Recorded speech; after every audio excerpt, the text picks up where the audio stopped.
हाँ, तो last time हम लोगों ने सरफेस टेंशन के बारे में देखा था, सरफेस एनर्जी, उससे रिलेटेड हम लोगों ने कुछ फॉर्मूलेस भी डिराइव किए थे।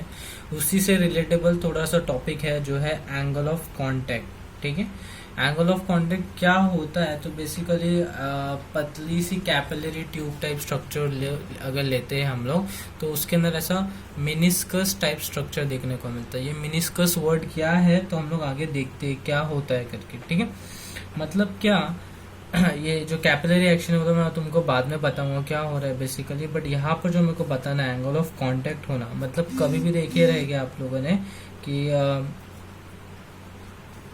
पानी का जो रिम रहता है, कोई भी बकेट फिल किया है या फिर नॉर्मल ग्लास ऑफ वाटर लिया, तो उसका जो रिम है मोस्ट ऑफ द टाइम ऐसा लगता है प्लेन जैसा है, बट एक्चुअली प्लेन नहीं होता है। उसमें थोड़ा कॉन्केवनेस या फिर कॉन्वेक्सनेस अकॉर्डिंग टू द लिक्विड हमको देखने को मिलता है। ठीक है, तो दो कंडीशंस वेरी करती है, एक तो कॉनकेव या फिर कॉन्वेक्स। क्यों हो रहा है ये एंगल ऑफ कांटेक्ट, कैसे फॉर्म हो रहा है, क्या रीजन है उसके पीछे, वो बाद में देखेंगे। पहले हम लोग सिर्फ पहले कुछ वर्ड्स है वो याद रखो सिंपल टर्म्स में, कि जब भी क्या होगा, जो रिम के ऊपर अगर वाटर का स्ट्रक्चर अगर कॉनकेव दिख रहा है, कॉनकेव दिख रहा है, कॉनकेव समझ रहा है ऐसा, ठीक है, कॉनकेव दिख रहा है, तो वहां पर जो एंगल ऑफ कांटेक्ट रहेगा वो एक्यूट एंगल रहेगा, एक्यूट एंगल रहेगा। वाइस वर्सा स्टेटमेंट, अगर एंगल ऑफ कांटेक्ट एक्यूट होता है तो फिर उसका जो सरफेस रहने वाला है वो कैसा रहेगा, कॉनकेव मिनिस्कस दिखाने वाला है। ठीक है, अपोजिट अगर मैं बोल रहा हूँ कि अगर वो जो सरफेस है वो क्या दिखा रहा है, कॉन्वेक्स मेनिस्कस दिखा रहा है, इसका मतलब उसका जो एंगल ऑफ कांटेक्ट होने वाला है वो क्या होगा, ऑब्ट्यूज एंगल होने वाला है। ठीक है, वाइस वर्सा अगर ऑब्ट्यूज एंगल है तो फिर क्या होगा, कॉन्वेक्स मेनिस्कस दिखाने वाला है। इसमें और एक छोटी सी बात जो याद रखनी है, जो कॉनकेव मेनिस्कस दिखा रहा है, जहाँ पर एंगल ऑफ कांटेक्ट जो है एक्यूट एंगल है, वहां पर जो लिक्विड रहेगा वो सॉलिड सरफेस को पार्शियली वेट करेगा, पार्शियली या फिर कंप्लीटली वेट करेगा। एग्जांपल, ये वेट करना मतलब गीला करना, सरफेस को स्टिक हो जाता है most of the time liquid, तो वाटर ग्लास को होता है मोस्टली वो पार्शियली वेट करना। ठीक है, कॉन्वेक्स मिनिस्कस जहाँ पर मैं बोल रहा हूँ वहां पर do not wet solid surface. For example mercury, mercury जो है वो कभी भी क्या करता है, वेट नहीं करता है सॉलिड सरफेस को, तो वहां पर क्या देखने को मिलेगा, कॉन्वेक्स मिनिस्कस, और एंगल ऑफ कांटेक्ट क्या रहेगा, ऑब्ट्यूज रहने वाला है। इसका अगर डेफिनेशन देना है, एंगल ऑफ कांटेक्ट कहाँ पर बनता, कैसे क्या होता है, बेसिकली ये जो सरफेस बन रहा है इसको ही जूम करके अगर मैं बना रहा हूँ, इधर ये सब सरफेस बन रहा है और ये सॉलिड सरफेस यहाँ पर था, तो मैंने क्या किया, जो सरफेस था उसके टेंजेंशियल एक बनाया, मैंने टेंजेंट बनाया हूँ, तो सॉलिड सरफेस से लेके ये लिक्विड सरफेस तक का जो एंगल रहता है यहाँ पर, उसको मैं एंगल ऑफ कांटेक्ट बोलता हूँ। बट एक्चुअल डेफिनेशन जो है एंगल ऑफ कांटेक्ट का, it is defined as the angle between tangents drawn to the free surface of the liquid and surface of the solid at the point of contact measured within the liquid। क्या बोला अभी, वो जब हम लोग आगे simplify करूंगा, simplification दूंगा, तो पॉइंट्स प्रॉपरली समझेंगे, मैच हो पाएंगे स्टेटमेंट से। ठीक है, देखते हैं कैसी बन रहा है करके, शेप ऑफ मिनिस्कस कॉन्वेक्स कब हो रहा है, कॉनकेव कब हो रहा है, कैसे हो रहा है वो देखते हैं। ठीक है, एक सिंपल स्ट्रक्चर ले लिया पहले बेसिक डिफाइन करने के लिए, तो ये मैंने क्या लिया हो, एक सॉलिड सरफेस ले लिया हूँ, सॉलिड के अंदर यहाँ पर लिक्विड फिल्ड है। ठीक है, बहुत बड़ा कंटेनर था, उसका खाली शॉर्ट पार्ट उठा के सेक्शन यहाँ पर दिखा रहा हूँ। सॉलिड था कंटेनर, यहाँ पर क्या है, लिक्विड वगैरह फिल्ड है, और यहाँ पर क्या है, एयर पार्ट है। ठीक है, तो यहाँ पर जो एक मॉलिक्यूल है लिक्विड का, जो किसके कांटेक्ट में है, एयर के भी है, लिक्विड के भी है और सॉलिड के भी है, उसका मैंने ये स्फीयर ऑफ इन्फ्लुएंस बनाया। स्फीयर ऑफ इन्फ्लुएंस बताया था मैंने लास्ट टाइम क्या है करके। ठीक है, तो स्फीयर ऑफ इन्फ्लुएंस बनाया और उसके ऊपर कौन से फोर्सेस एक्ट कर रहे हैं वो देखा है मैंने। तो मैंने सिंपल टर्म्स में डिफाइन किया, जो तुम्हारे टेक्स्ट बुक है उसमें थोड़ा कॉम्प्लिकेट किया है, थोड़ा सा कॉम्प्लिकेट वेक्टर टर्म में दिया है, ए पी ए बी ऐसा दिया है, वैसा भी यूज कर सकते हैं। मैंने सिंपली डिफाइन कर दिया फोर्सेस को, F1 F2 F3 F4। ठीक है, तो F1 क्या है, F1 है एडहेसिव फोर्स। एडहेसिव फोर्स बताया था, जो डिफरेंट मॉलिक्यूल से फोर्स ऑफ अट्रैक्शन मिलता है उसको हम बोलते हैं एडहेसिव फोर्स। एडहेसिव फोर्स किधर से, सॉलिड से। ठीक है, ये मॉलिक्यूल को फोर्स ऑफ अट्रैक्शन किसकी तरफ, सॉलिड की तरफ से ये डायरेक्शन में आने वाला है, उसको हम बोलते हैं एडहेसिव फोर्स। F2 क्या है, कोहेसिव फोर्स बाय लिक्विड, मतलब ये मॉलिक्यूल को यही उसी के लिक्विड मॉलिक्यूल से क्या आएगा, फोर्स ऑफ अट्रैक्शन आने वाला है, उसको हम क्या बोल रहे हैं, कोहेसिव फोर्स। उसके बाद F3 जो है, F3 adhesive force. Adhesive force किसकी तरफ से आ रहा है, एयर मॉलिक्यूल जो प्रेजेंट है, दूसरे मॉलिक्यूल्स है ना, तो अडेसिव फोर्स हो गया, और वहां से क्या आ रहा है, फोर्स ऑफ अट्रैक्शन आ रहा है इसको, ठीक है। The last one is F4। F4 क्या है, ये मॉलिक्यूल का कुछ ना कुछ वेट रहेगा, नेग्लिजिबली से, बट कुछ ना कुछ तो रहेगा, मॉलिक्यूल है ऑफकोर्स, तो F4 क्या है, वेट रहेगा जो ऑलवेज एक्ट करेगा स्ट्रेट वर्टिकली डाउनवर्ड्स, ठीक है। बट अभी आगे जब हमको सिंप्लीफिकेशन करना है, तो उसमें जो मैटर करेगा वो सिर्फ एक F1 होगा, F1 that is adhesive force by solid, और होगा F2 that is cohesive force by liquid. ये F3 और F4 को हम लोग काउंट नहीं करेंगे, क्योंकि जो एडेसिव फोर्स बाय एयर आ रहा है वो काफी नेग्लिजिबल है, तो हम उसे नहीं मान के चलेंगे। और ये जो मॉलिक्यूल है उसका वेट भी इतना कम है, ऑलमोस्ट नियर टू नेग्लिजिबल, तो उसे भी हम लोग क्या कर देंगे, निग्लेक्ट कर देंगे। तो जो फोर्सेस हम लोग काउंट में लेंगे वो सिर्फ कौन सा रहने वाला है, F1 एंड F2, ठीक है। चलो देखते हैं इसके बारे में आगे, ठीक है। तो हम लोग केस 1 लेते हैं। केस 1 मतलब concave meniscus, concave structure. Concave structure कैसे फॉर्म हो रहा है, कॉनकेव, तो उसी के साथ वर्ड याद आ जाना चाहिए कि एंगल ऑफ कॉन्टेक्ट क्या रहेगा, एक्यूट एंगल रहने वाला है, ठीक है। कंडीशन ही वैसी है, वैसे ही उसे याद रखो।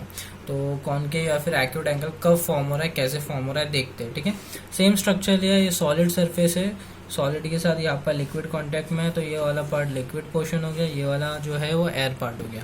तो अब यहाँ पर जो मैं देख रहा हूँ, सिर्फ F1 F2 कंसिडर किया हो, तो F1 कौन सा है, जो एडेसिव फोर्स सॉलिड सरफेस से आ रहा है, and F2 that is cohesive force जो क्या आ रहा है, लिक्विड मॉलिक्यूल्स की तरफ से आ रहा है, ठीक है।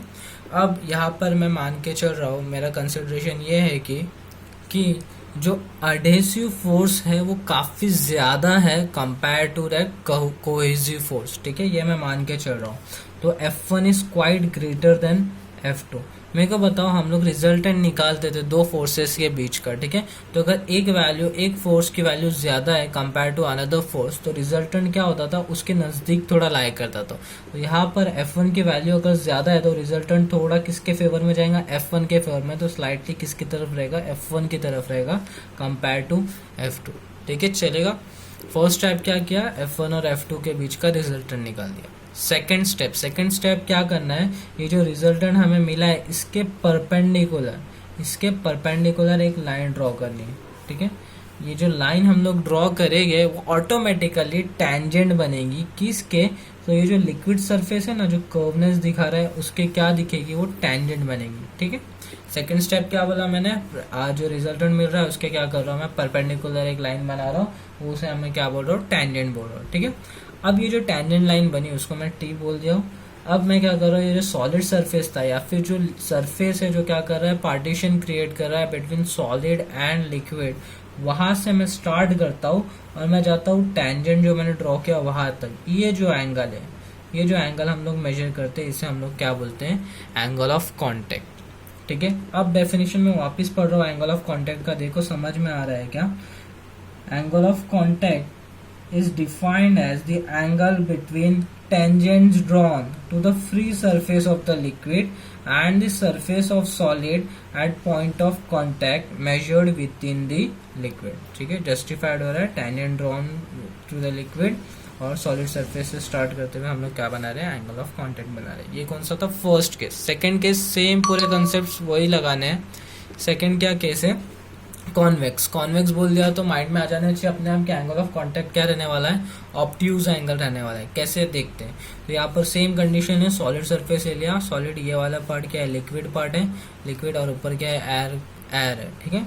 अब यहाँ पर भी सेम ऑफ कोर्स एक स्फीयर ऑफ इन्फ्लुएंस ले रहा हूँ, तो यहाँ पर क्या आने वाला है, F1 आएगा जो क्या रहेगा, एडेसिव, और जो F2 रहने वाला है कोहेसिव। अब यहाँ पर केस मैंने ले लिया हूँ कि F1 will be less than F2 या फिर F2 is greater than F1, मतलब जो कोहेसिव फोर्स है काफी ज्यादा है कंपेयर टू एडेसिव फोर्स। तो यहाँ पर सेम पूरा प्रोसेस पहला स्टेप क्या था, F1 और F2 के बीच का रिजल्टेंट निकालेंगे। बट रिजल्टेंट जब निकाल रहा हूं मैं, तो रिजल्टेंट किधर, किसके फेवर में जाएगा, किसके नजदीक आएगा, F2 के नजदीक आएगा। क्यों? क्योंकि F2 क्या है, ज्यादा वैल्यू, तो रिजल्टेंट उसके फेवर में जाएगा। सेकंड स्टेप क्या था, मैं रिजल्टेंट के क्या करता था, एक परपेंडिकुलर लाइन बनाता था। तो रिजल्टेंट के परपेंडिकुलर एक लाइन बना रहा हूँ और उसको नाम क्या देता था मैं, टेंजेंट। ठीक है, टी से टेंजेंट बोलता था। ठीक है, टेंजेंट भी बन गया। थर्ड स्टेप क्या था, जो सरफेस सेपरेट कर रहा है सॉलिड और लिक्विड को, वहां से मैं क्या करता हूँ, स्टार्ट करता हूँ और टेंजेंट तक क्या करता हूँ, एक एंगल बनाता हूँ। तो यहाँ से स्टार्ट किया मैंने और कहा था टेंजेंट तक मैंने एंगल बनाया, उसको मैं क्या बोल रहा हूँ, एंगल ऑफ कांटेक्ट। ठीक है, होमवर्क पार्ट ये नोट्स जो मैं दे रहा हूँ वो तो बनाना ही है, साथ में डेफिनेशन खुद से ट्राई करना लिखने को एंगल ऑफ कांटेक्ट का। ठीक है, ये केस समझा, केस 1 भी हो गया, केस 2 भी हो गया। थोड़े और यूनिक केसेस लेते हैं, डिस्कस करते हैं। नॉर्मली तो हमको ऐसे ही दिखने वाला है, concave meniscus, convex meniscus. Sir ऐसा पॉसिबल है हमेशा कॉनकेव ही क्यों, कॉन्वेक्स ही क्यों, स्ट्रेट नहीं, या फिर कुछ और केस नहीं बन सकते? तो और 2 केस है इसके अलावा जो हमको देखना है अच्छे से। ठीक है, केस 3 ले लिया वो, जहां पर एंगल ऑफ कांटेक्ट जो है वो 0 हो जाता है।